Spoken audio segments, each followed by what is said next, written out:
and let's talk about the elements of a fairy tale, okay? So we filled out our story maps, and what is one of the elements?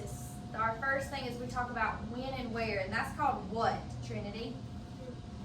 The Setting. The setting, okay? So every time they got a setting, what's normally been the setting for a fairy tale? It starts out with once upon a time. Now, how is the ending normally? Mila?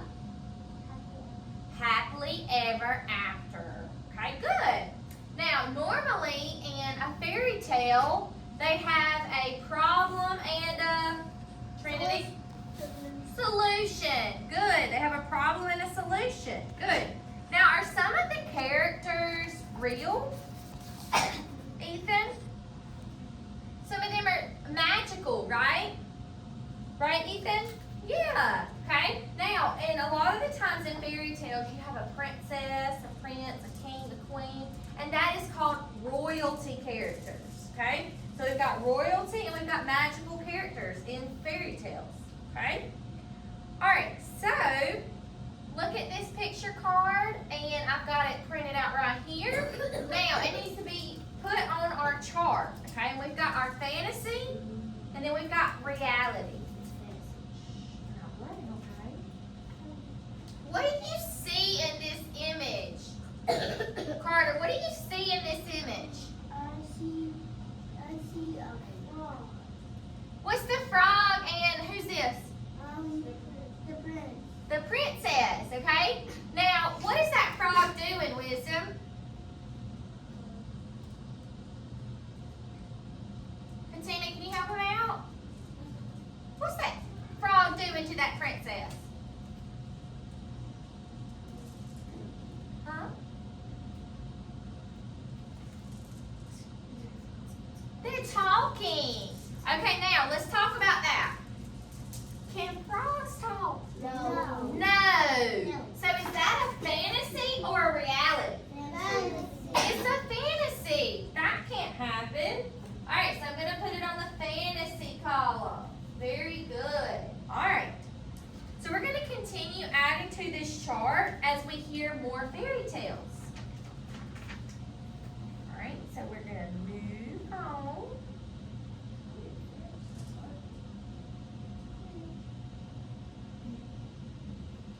All right, so we're going to read part 2 today. I read part 1 yesterday.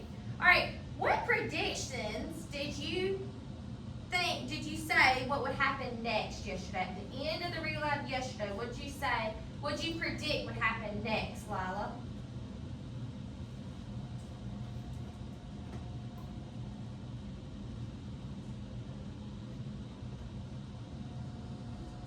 How did yesterday's story end? Wisdom? Ethan, pay attention, honey.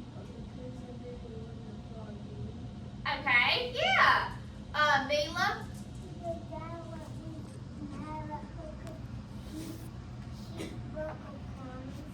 Yes, there you go. All right.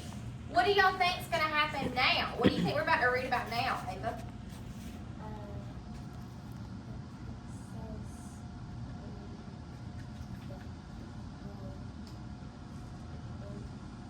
Okay. Trinity? Are going to what? What do you think they're going to do?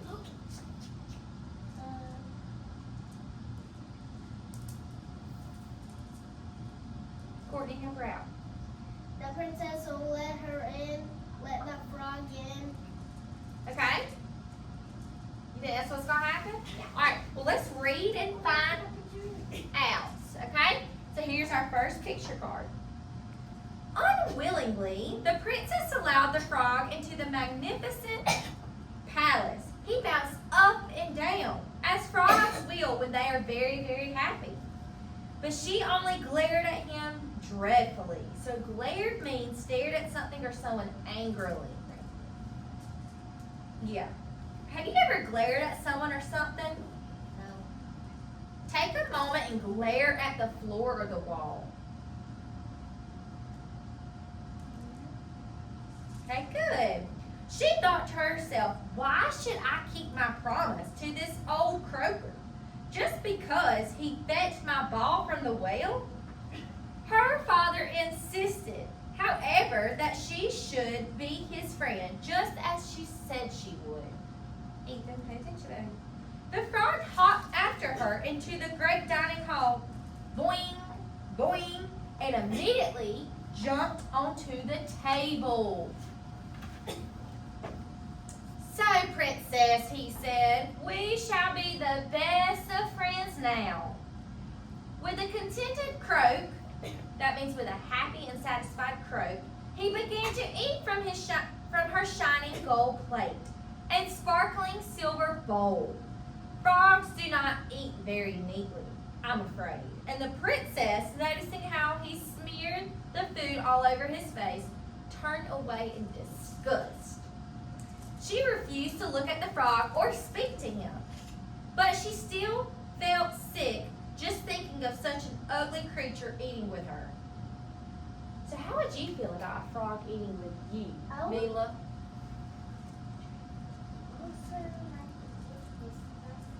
You kind of probably would. I don't think I'd want to eat my supper. Ava? I would feel very disgusted by that. Yeah. Arthur? I would feel happy. You would feel happy? You would like eating with a frog? Yeah. If it wasn't sloppy. Is that your thing?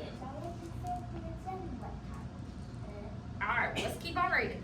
What a lovely golden plate, the frog remarked. It reminds me of your ball. You have such beautiful possessions, princess. It must be nice to be a princess and have everything you want. If I had everything I wanted, the princess retorted, you would not be eating with me. The frog ignored her rudeness. May I have a drink from your cup? He asked politely. The princess was about to refuse, but her father caught her eye, and so she nodded. Show me how the princess nodded. Everybody nod. What is the nod? There you go. Good. The frog drank thirstily. Perhaps it was because of that long hop from the well to the palace doors. Would you like to drink now, princess? He asked, nudging the cup back in her direction. You must be joking, she snapped. Princesses do not drink after yucky frogs. The frog sighed and continued eating, but soon he began to look sleepy. I'm tired, princess, he said. Will you take me up to bed? Do you think the princess is going to agree to take the frog to her bedroom? No. Raise your hand. Ava? I don't think so either. Why do you think no? Because her bed is going to be sloppy and wet. Yeah, and she don't really like the frog, so she's not going to want to put him in her bed. Mila? I think he maybe stick his tongue out and might get it wet. Yeah. I could never have such a slimy frog in my bed, the princess burst out. Her father was about to scold her, but the frog beat him to it. Oh, careful, careful, Princess Fair. Promises are more than air. So what do you think the frog means when he says promises are more than air? Ava? She can't make a promise, okay. Her father was about to, what could the princess do? She had promised.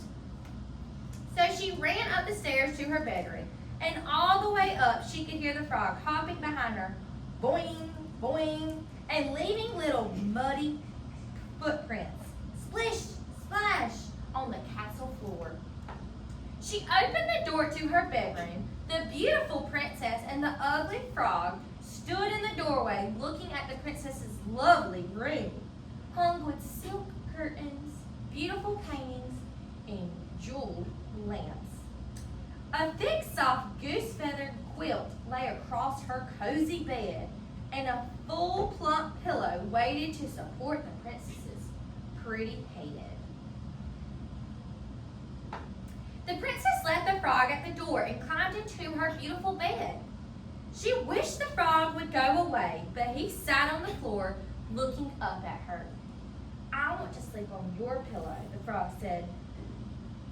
The princess shook her head. No, please, you can sleep anywhere you want, just not on my bed. Please, you are just too disgusting and you will leave slime on my pillow. I want the pillow, the frog insisted. You promised you would share everything with me. The princess pleaded and cried, but nothing could change the frog's mind. You promised, he said, and promises are more than air. Finally, she had to give in. Frustrated, she climbed down and tossed the frog roughly onto the pillow, and then climbed back into her bed. She tried to keep as far away from her new friend as possible. I wish you'd just go away, she hissed into the darkness. The frog was silent for a long minute, and then he whispered, Princess, here's one more thing. The princess groaned. I have been a very lonely frog, and you did promise you would love me. The princess was so exhausted that she did not even bother to argue. In the dark, she rolled over and planted one kiss on top of the frog's cold, wet head. Now please go to sleep, she begged. Good night, croaked the frog. The next morning, the princess woke up to find the frog still snoring on the pillow. The princess watched him sleeping for some time. She began to feel impatient for him to wake up, for she found that gross as he was, she preferred arguing with the frog to playing by herself. It was so quiet without him croaking away. Finally, she poked him hard with her finger. Get up, you lazy toad, she said. The frog did not stir, so with the palm of her hand, she gave him a rough shove that sent him into sliding off the pillow and onto the cold stone floor of her bedroom. The moment his little webbed feet touched the ground, however, the warty frog disappeared. And in his place sat a little, what do y'all think it's going to be? Prince. Rubbing his eyes sleepily and smiling up at the princess. How do you think the princess felt when she saw the prince, Mila? I think you're right. She might be like, whoa, but she might be excited because now she ain't got this stinky frog, right? Yeah. Hello, princess. Thank you so much for keeping your promise. Who are you? She asked, very much surprised.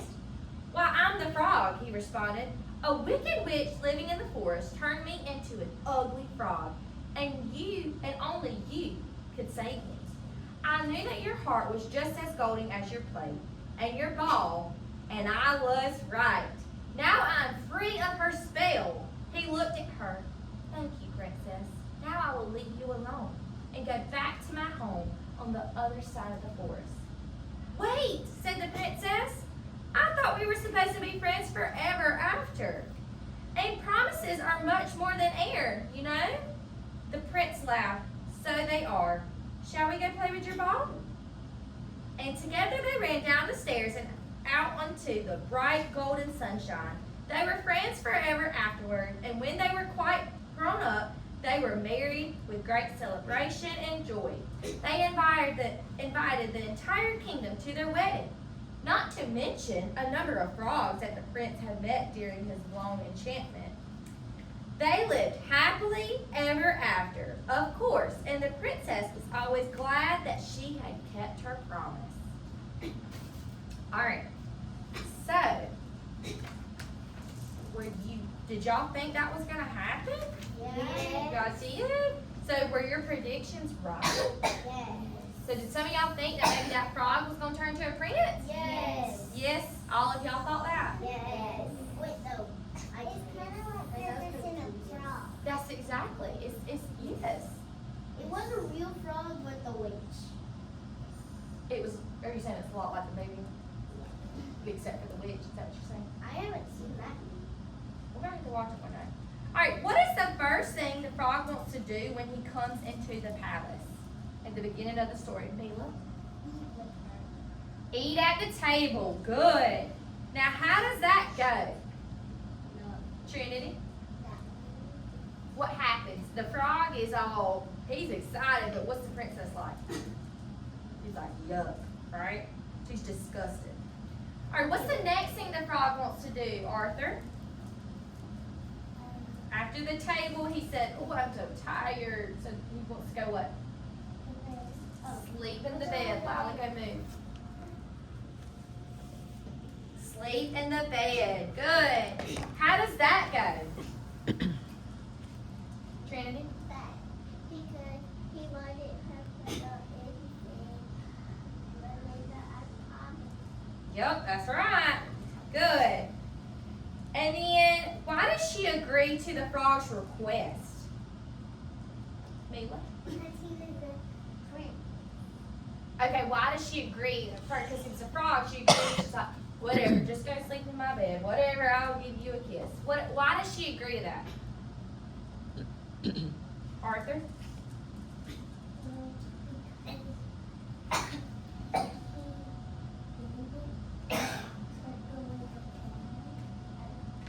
She didn't want to break the promise. She knew she had to keep that promise, and she was tired of arguing. She was just like, whatever. Do whatever. I'll do whatever. All right, good job. In the read aloud, you heard with a contented croak, he began to eat from her shining gold plate. Say the word contented. Contented means happy or satisfied. So I could tell by the contented look on her face that she was enjoying listening to the story. Ava? Alright, so we are going to look at the story elements chart, and we are going to go back to our seats and fill it out, okay? So we've got the we've got the title, the setting, the characters. I have to scroll down. But we've also got the events, the problems and solutions, and the ending. Okay? So we have to fill that out. Okay? Alright, so when I call you back to your tables, I want you to get out that workbook and tear this page out. Table 1 and 2. Table 3, 4,